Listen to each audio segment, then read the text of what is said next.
Selamat malam rekan-rekan semua. Di video kali ini saya akan menjelaskan fitur-fitur aplikasi whistleblowing system yang telah kami susun. Secara garis besar, aplikasi whistleblowing system terdiri dari 3 modul, yaitu modul web publik, modul admin, serta modul transaksi.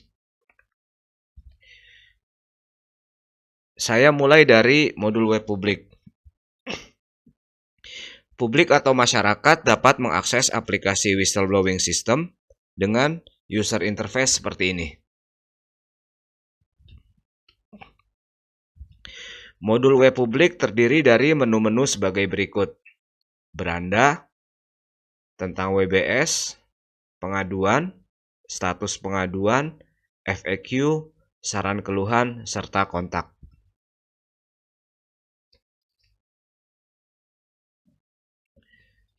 Kita mulai dengan modul web publik. Berikut adalah informasi yang ditampilkan pada menu beranda.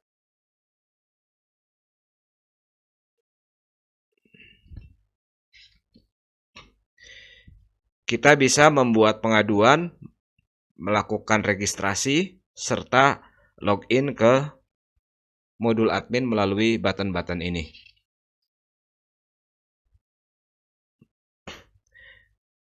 Ditampilkan juga grafik jumlah visitor versus jumlah pengaduan WBS.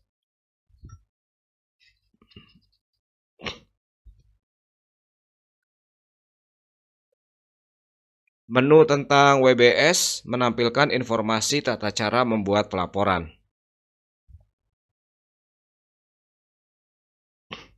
Di menu pengaduan, masyarakat dapat membuat pelaporan terkait fraud.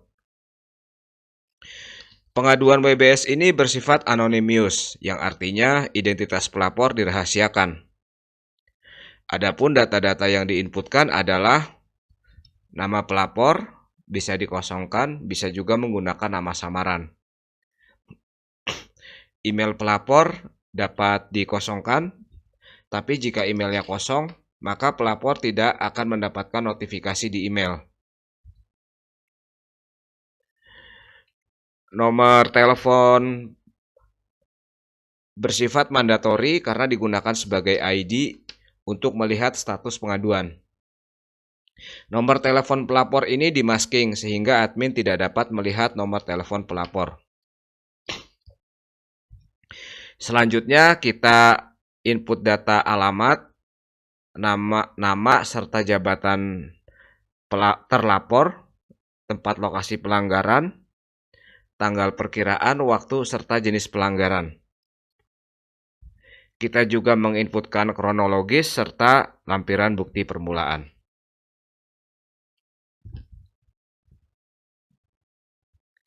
Menu status pengaduan digunakan untuk mengecek progres pengaduan WBS yang telah dibuat. Untuk melihat status pengaduan WBS, pelapor harus login terlebih dahulu menggunakan nomor telepon. Jika belum terdaftar, maka pelapor harus melakukan registrasi terlebih dahulu pada form ini. Sementara halaman FAQ menampilkan daftar pertanyaan dan jawaban yang sering dilontarkan atau sering ditanyakan terkait mengenai WBS. Di menu saran dan keluhan dapat digunakan untuk menginput data pelaporan non-fraud, misal pengaduan terkait operasional. Sementara menu kontak menampilkan informasi alamat dan peta kantor. Pada video sebelumnya, kita telah membahas mengenai modul web publik ya pada aplikasi WBS. Nah, sekarang kita masuk ke modul admin. Di modul admin terdapat modul data master serta pengaturan umum. Sedangkan di modul transaksi terdiri dari modul dashboard, monitoring, registrasi,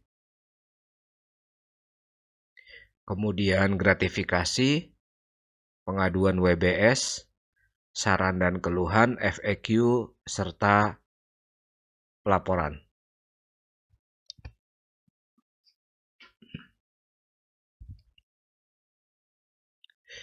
Pada modul data master terdiri dari struktur organisasi,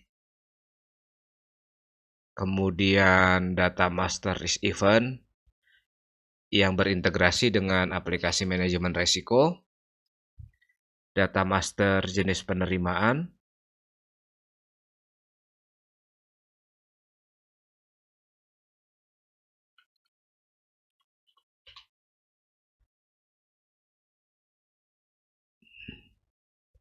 kemudian data master jenis pelanggaran, link, serta jenis tindak lanjut.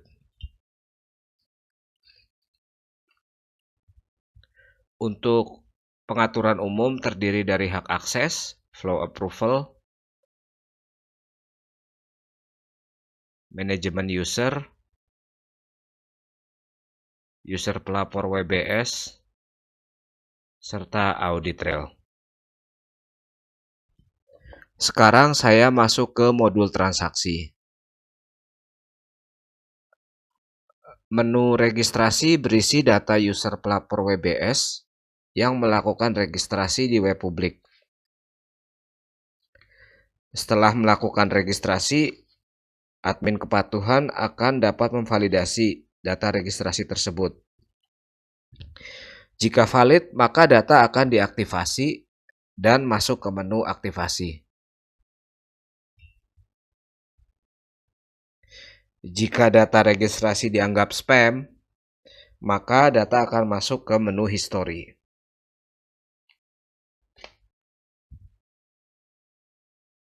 Di menu aktivasi, data bisa di-deaktivasi dan kemudian masuk kembali ke menu registrasi.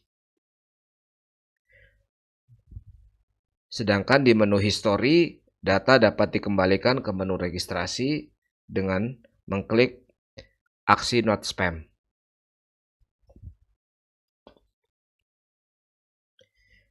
Jika data registrasi telah diaktifasi, maka pelapor WBS dapat login untuk melihat status pengaduan.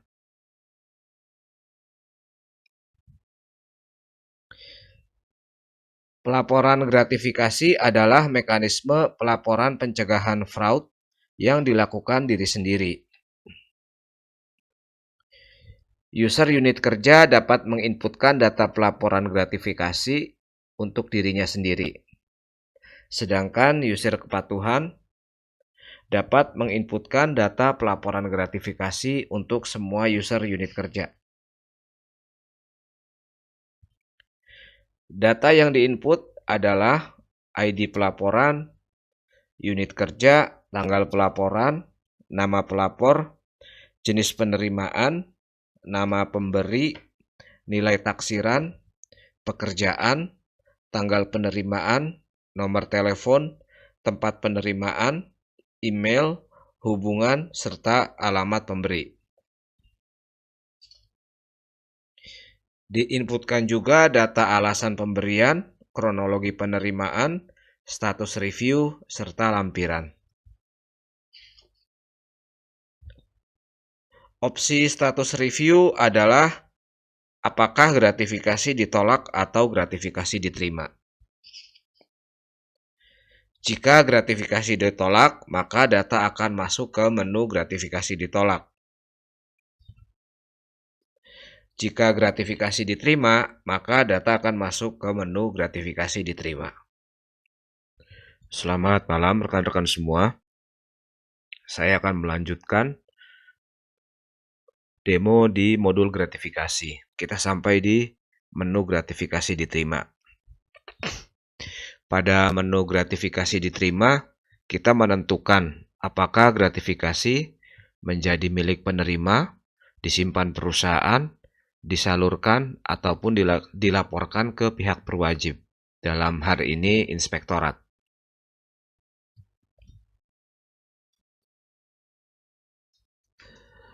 Berikut adalah data-data yang kita input di menu gratifikasi diterima. Kita menentukan status reviewnya, kemudian catatan serta lampiran.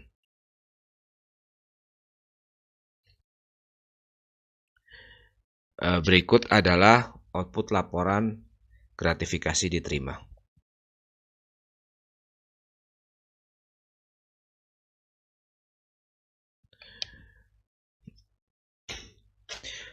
Kemudian setelah melakukan pengesahan pada salah satu menu, apakah itu di milik penerima, disimpan perusahaan, disalurkan ataupun dilaporkan ke inspektorat, maka selanjutnya data akan masuk ke menu gratifikasi selesai. Dan sampai dengan di sini proses penerimaan atau pelaporan gratifikasi itu sudah selesai.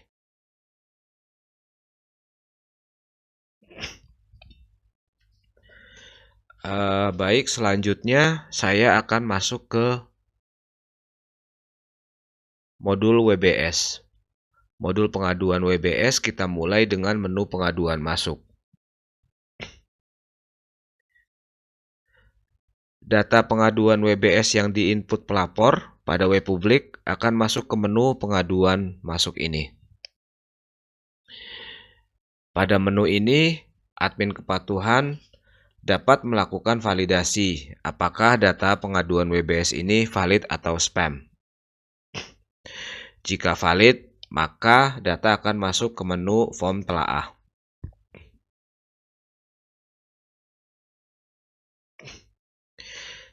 Jika spam, maka data akan masuk ke pengaduan history.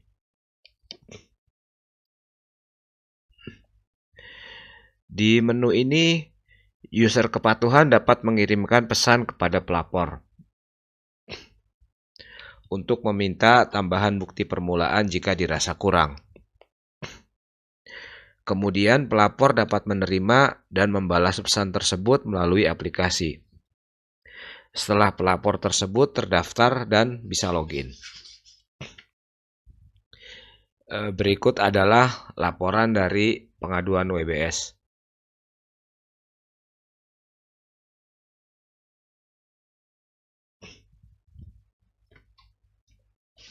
Selanjutnya saya ke menu form telaah.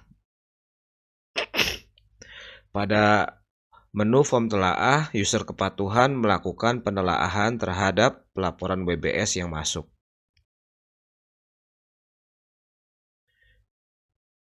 User kepatuhan dapat menentukan apakah data pengaduan memenuhi syarat atau tidak.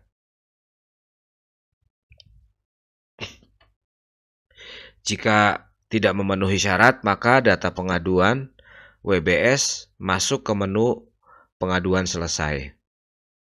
Dan pengaduan WBS tidak dapat dilanjutkan.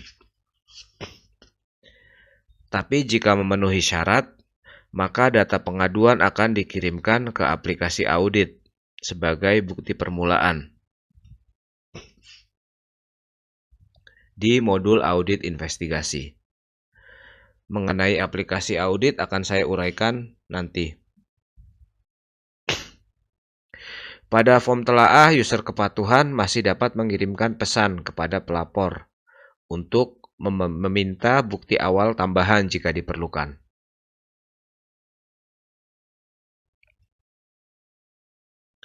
Data yang diinputkan pada menu form telaah adalah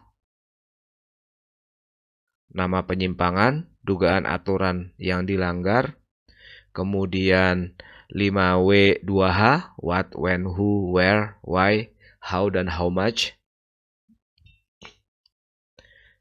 Kesimpulan rekomendasi, syarat pengaduan, tanggal verifikasi, keterangan, serta lampiran.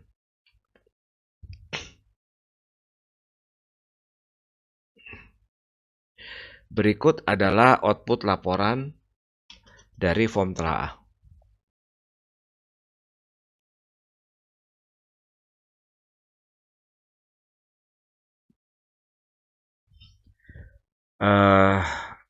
pada video sebelumnya kita sampai di proses audit investigasi di aplikasi audit yang dilakukan oleh auditor dan kemudian user kepatuhan akan mendapatkan informasi hasil dari proses investigasi di modul investigasi ini. Nah, selanjutnya user kepatuhan akan melakukan tindak lanjut. Pada menu tindak lanjut, user kepatuhan akan menentukan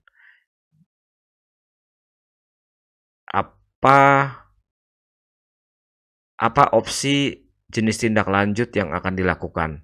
Nah, di sini user kepatuhan menginputkan data tanggal tindak lanjut, kemudian jenis tindak lanjutnya apa, bisa surat peringatan, bisa juga surat pemberhentian, kemudian uraiannya, serta lampiran.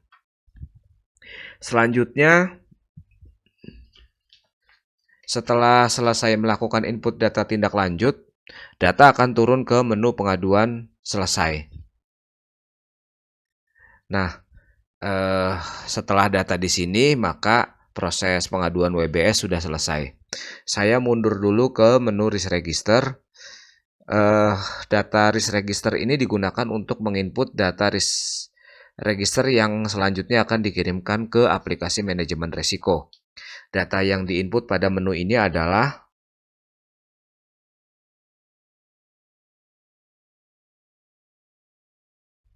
nama serta deskripsi atau uraian. Selanjutnya, data risk event yang diinput ini akan direview oleh user manajemen risiko. Apakah risk event ini sudah ada di katalog atau belum? Jika sudah ada, maka proses risk register ditolak. Proses risk register di aplikasi WBS bersifat opsional. Data bisa diinput, tapi juga bisa tidak perlu diinput. Sedangkan modul pelaporan digunakan untuk melakukan cetak ulang laporan transaksi yang ada di atasnya. Baik, demikian penjelasan mengenai aplikasi whistleblowing system. Semoga bermanfaat bagi rekan-rekan semua.